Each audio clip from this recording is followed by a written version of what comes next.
You know that feeling when you're in the middle of your draft and you pretty much know where the players are supposed to be taken. And then there's one of those players everybody knows, and for some reason, everybody keeps passing and he keeps slipping and slipping. And then you wonder to yourself, should I take him here? Is this a steal that I'm getting? Or is there something that I don't know? In other words, is this player going to be a bargain or a bust? Let's dive into a few players who have seen their ADP take a slight hit and maybe will fall in your draft and you have that decision to make. What do you do? And just to be clear, we're not talking about injured players. It's pretty obvious why those guys are falling. These are some players that you may wonder why the fantasy community is starting to be a little concerned here, but let's dive into whether that's warranted. Now, first of all, Rafael Devers of Boston. Well, it's not a big drop, but even just a couple of spots when you're talking about the first couple of rounds is significant. And there's been a lot of noise about Devers this offseason. And sure, he's had some shoulder issues, which is why he's been limited to DH. And, that's kind of pushed him back a little bit, but he's playing. There's no IL stint imminent. It doesn't seem to be a major concern. Well, maybe we should be concerned about the fact that he doesn't seem too happy with what's going on there. He made it pretty clear he didn't want to move off of third base after they cut Alex Bregman. And okay, fine, Bregman plays second, Devers plays third, but that's not what we've seen in spring. Is it really just a shoulder? Or is that just an excuse the team is using? Well, I guess first and foremost, let's just get this out of the way. We really shouldn't be worried about his production because if he's healthy and he's in the lineup, he should still be one of the top third basemen, but really one of the top hitters in all of fantasy.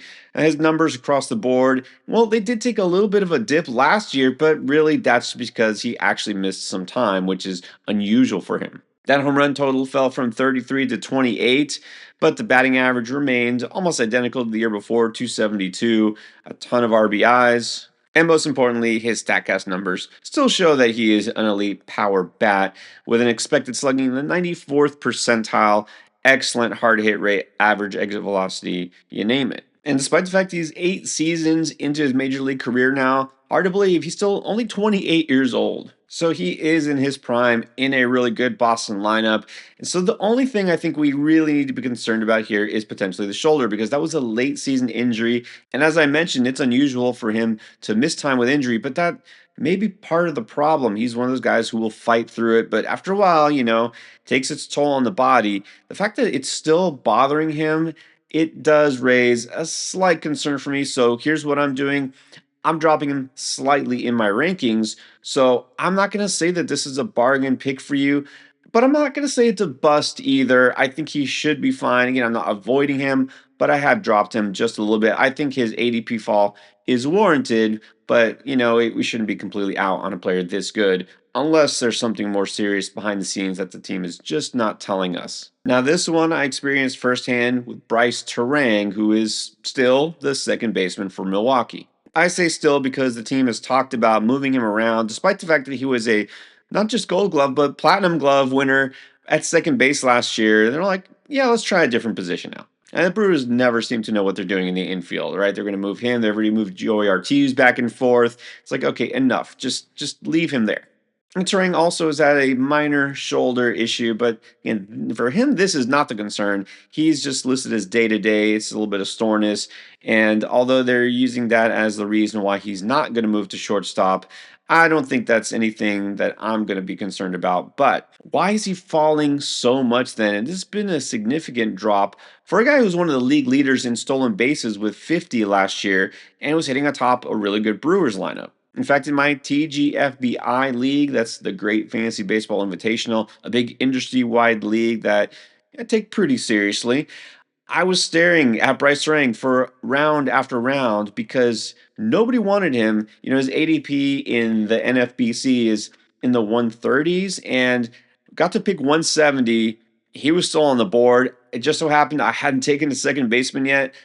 I felt like I had to do it. I want to make sure, is there something I'm missing here? It doesn't seem like it. He's still going to be playing every day. He plays great defense, great. That doesn't help me, but he will still steal a ton of bases. I get there's no power here, but still, come on, you're not going to get that much power from that many players at second base anyways. So I went ahead and I did it. We'll see how it turns out. I feel like I might have gotten a bargain here. Look, I understand he might not replicate last year's numbers.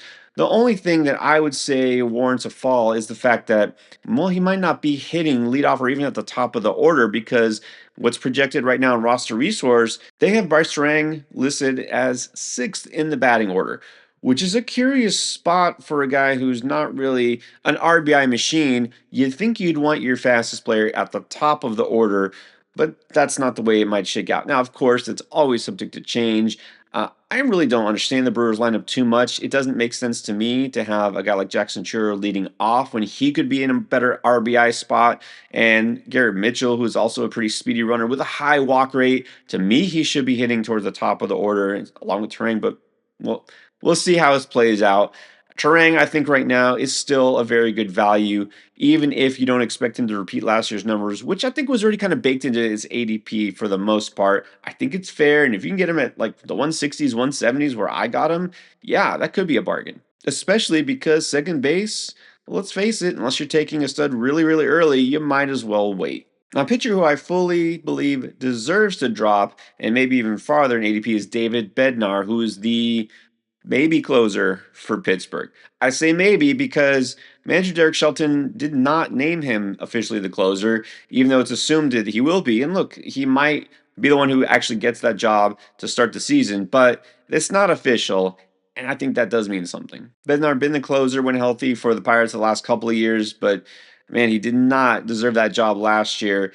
And here's the thing, in spring now, he's looking even more like a guy who has already had his time. Got a 14.40 ERA so far this spring. Remember, this is coming off the heels of last season where he posted a 5.77 ERA. He did manage to accumulate 23 saves last year, but also had 7 blown saves. It's not a very good rate. Now, I will say that Bednar still might be the closer because who else do the Pirates really have that deserves that job after last year? They did pick up Justin Lawrence off of waivers from the Rockies. I don't know that he's a big threat. He saved a few games, but it was even worse than Bednar last year.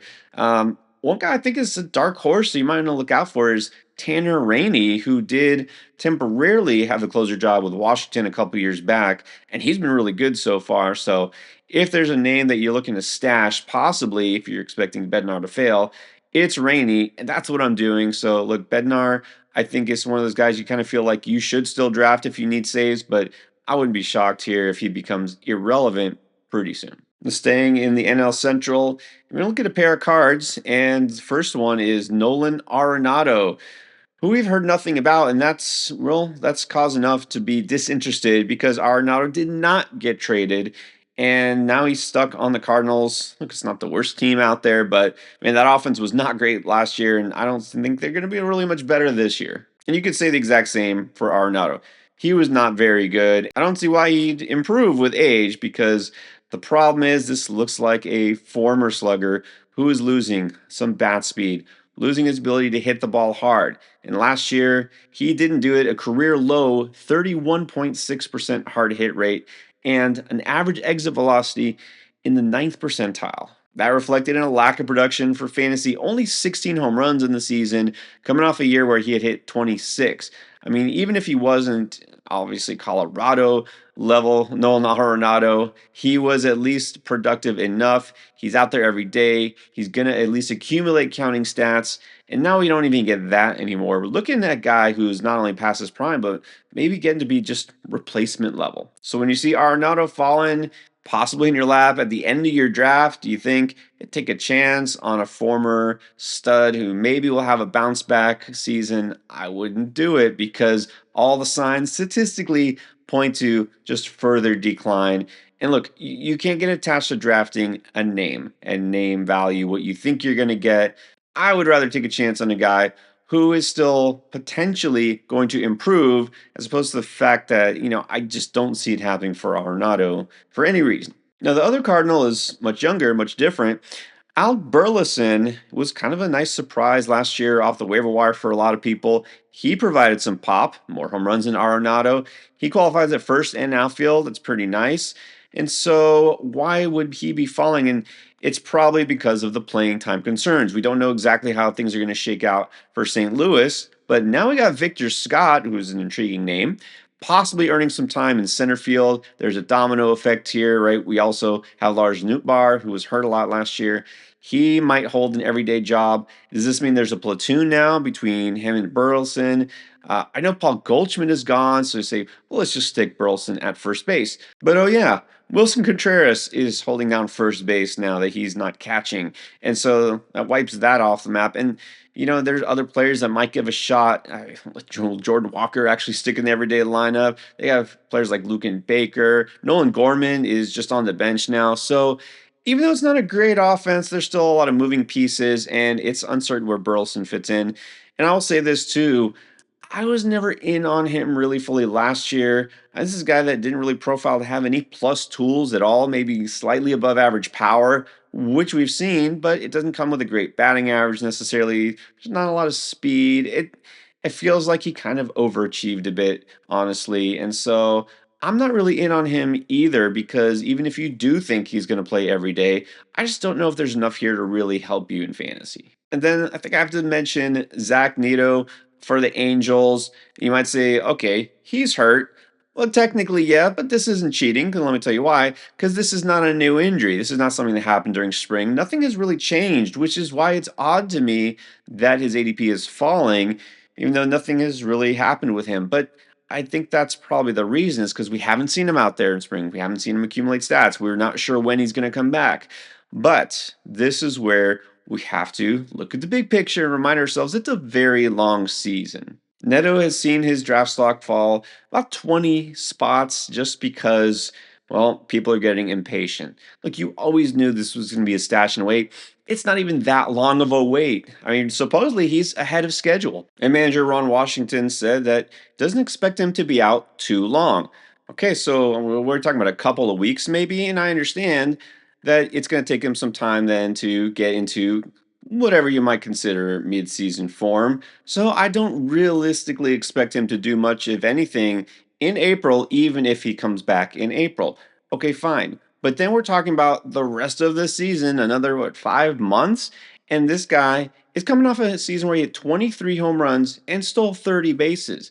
I can wait. The draft cost was already low, and now it's getting lower. I mean, this is prime example of where you can spend a very late pick on a player, stash him, put him in your IL spot, and then free up space to pick up another guy you could have drafted in the exact same spot anyways. After you draft Neto, you know what? Take a chance on a young player like a Matt Shaw, or take the discount on another boring veteran that people aren't really in on that could produce big time this year, like a Carlos Correa or a Trevor Story. If it doesn't pan out, you drop him in April and then you just replace him with Neto. Sometimes these falling players wind up being a godsend to your team, and sometimes they fell for a reason. So you got to know which ones to avoid and which ones to take advantage of. The same goes for these post hype players, young players, and prospects that didn't catch on their first season. Will it happen this year? Well, the verdict is out. You want to know about those players? Check this out.